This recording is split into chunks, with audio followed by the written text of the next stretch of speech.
देख रहे हैं। आप 31 अक्टूबर 2024 का वो दिन था जब अक्टूबर 2024 का वो दिन था जब सभी टीमों को अपनी रिटेंशन लिस्ट देनी थी, यानी कौन सा खिलाड़ी उन्होंने चुना है और कौन सा खिलाड़ी अब ऑक्शन में जाने वाला है। ये लिस्ट जब सामने आई तब इसमें बहुत बड़े फैसले थे। जैसे श्रेयस अय्यर को कोलकाता ने रिटेन नहीं किया, ऋषभ पंत दिल्ली की टीम में नहीं थे, लेकिन ये सब फिर भी लोगों ने झेल लिया, क्योंकि पहले से ही इस तरह की खबरें आ रही थी कि इन प्लेयर्स की टीम मैनेजमेंट से बन नहीं रही है। लेकिन जब बेंगलुरु वालों ने अपनी रिटेंशन लिस्ट अनाउंस करी, तो जो आरसीबी फैंस नहीं थे, उनके पैरों तले से भी जमीन खिसक गई। भाई साहब, क्या बात कर रहे हैं? आरसीबी की रिटेंशन लिस्ट में सिराज का नाम शामिल नहीं था। एक ऐसा नाम जो मुझे तो पर्सनली रहता था कि कोहली के बाद पहला नाम होना चाहिए था इस टीम में। वो पहला, दूसरा, तीसरा कुछ भी नहीं था। हैरत की बात यह थी कि सिराज की बजाय बेंगलुरु ने यश दयाल पर भरोसा कर लिया। लेकिन सिराज, जिन्होंने अपना खून पसीना दिया, कोहली को अपने बड़े भाई से ज्यादा बढ़कर माना, वो नाम बेंगलुरु वालों ने रिटेन करना जरूरी नहीं समझा। लेकिन आरसीबी वालों, तुमको क्या लगा डीएसपी का ट्रांसफर कर दोगे तो डीएसपी साहब मुजरिमों को नहीं पकड़ेंगे? धोखा मिला था सिराज को, और जब धोखा मिल जाए तब तो ठुकरा के मेरा प्यार, मेरा इंतकाम देखोगी। डीएसपी साहब को रोहित शर्मा ने चैंपियंस ट्रॉफी से बाहर किया था। सिराज ने चैंपियंस ट्रॉफी के बाद पहले ही मैच में रोहित को ऐसा बोल्ड मारा कि 10 सेकंड रोहित को यह समझने में लग गए कि यह गेंद निकली कहां से।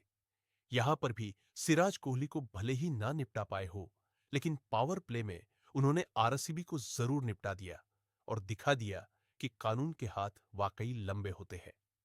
दोस्तों, आरसीबी वालों को इस बात का गुरूर था कि हम टेबल टॉपर हैं। गुजरात वालों ने कहा, आओ बेटा, तुमको गुजरात मॉडल दिखा। वो भी तुम्हारे घर में घुसकर सबसे पहले उन्होंने टॉस जीता और कहा कि पहले बैटिंग कर लो। आरसीबी वालों की आधी जान तो वहीं निकल गई। बाकी आधी जान निकालने वाले थे अरशद खान, जिन्होंने विराट कोहली को 7 रन पर आउट करके चीना स्वामी स्टेडियम को खामोश कर दिया। एक मियां मैजिक खत्म हुआ तो दूसरा चालू हुआ। मोहम्मद सिराज पहली बार आरसीबी के खिलाफ खेल रहे थे। वही स्टेडियम जहां उन्होंने 7 साल तक अपने नाम के ईयर सुने थे। उनको पसंद था कि बेंगलुरु की क्राउड शोर मचाए। उन्होंने भी क्राउड को शांत करने वाला ही काम किया। सिराज ने पहले स्पेल में 2 और दूसरे स्पेल में 1 विकेट लिया और आरसीबी वालों को थोड़ा बहुत एहसास तो दिला ही दिया कि उनसे भारी मिस्टेक हो गई है। खासकर जब फील सॉल्ट ने इतना लंबा लगाया कि गेंद खो गई। उसका बदला सिराज ने अगली ही गेंद पर स्टंप उखाड़ कर ले लिया। भाई साहब, अरशद खान और मोहम्मद सिराज के विकेट लेने के बाद शर्मा जी के लड़के ईशांत ने भी विकेट लिया और दिखाया कि आज सारे धर्म वाले बॉलर आरसीबी को बराबर से पेलेंगे। वो तो भला हो कि आरसीबी का खोटा सिक्का लिविंगस्टन आज चल गया, वरना उनकी भी हाफ सेंचुरी ना होती तो कहो बेंगलुरु वाले 100 के आसपास निपट जाते।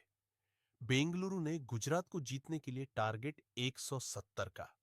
अब देखो, चीना स्वामी का ग्राउंड कोई बड़ा ग्राउंड तो है नहीं, लेकिन है तो आरसीबी का ही होम ग्राउंड। ऊपर से ये आरसीबी का बेस्ट बॉलिंग अटैक था। ये बात शुरू में ही जाहिर हो गई जब भुवनेश्वर कुमार और जोश हेजलवुड ने बेहतरीन स्पेल डाला। भुवी को तो शुभमन गिल की विकेट भी मिल गई, लेकिन बटलर भाई आज मूड में आए थे। पहली इनिंग में बटलर से सॉल्ट की आसान सी कैच ड्रॉप हो गई थी। बटलर वो कैच छोड़कर इतना शर्मिंदा महसूस कर रहे थे जैसे उन्होंने खुले में पाद मार दी हो और लोगों को पता चल गया हो कि पाद छोड़ने वाला था कौन। लेकिन इस एम्बेरसमेंट का बदला बटलर ने बैटिंग में निकाला। उन्होंने ऐसी बैटिंग करी, इतने लंबे लंबे लगाए कि बेंगलुरु के फील्डर्स को कैच छोड़ने की टेंशन ही नहीं हुई। व्हाइट बॉल में हाल फिलहाल खराब फॉर्म में रहे। बटलर का टाइम इतना बुरा चल रहा था कि चैंपियंस ट्रॉफी के बाद उन्होंने इंग्लैंड की कप्तानी से रेजिग्नेशन भी दे दिया था। लेकिन जिसका बुरा टाइम चल रहा हो, आरसीबी वाले उसको फॉर्म में लाने में माहिर है। भाई साहब, बटलर के साथ भी यही हुआ। उन्होंने अकेले दम पर गुजरात वालों को बेहतरीन जीत दिलाई।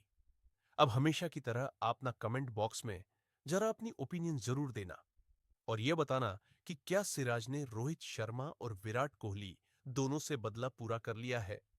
क्या आरसीबी वालों को पता चल गया होगा कि सिराज को छोड़कर उन्होंने गलती कर दी? जो भी आप इस पर सोचते हैं, कमेंट करके जरूर बताना।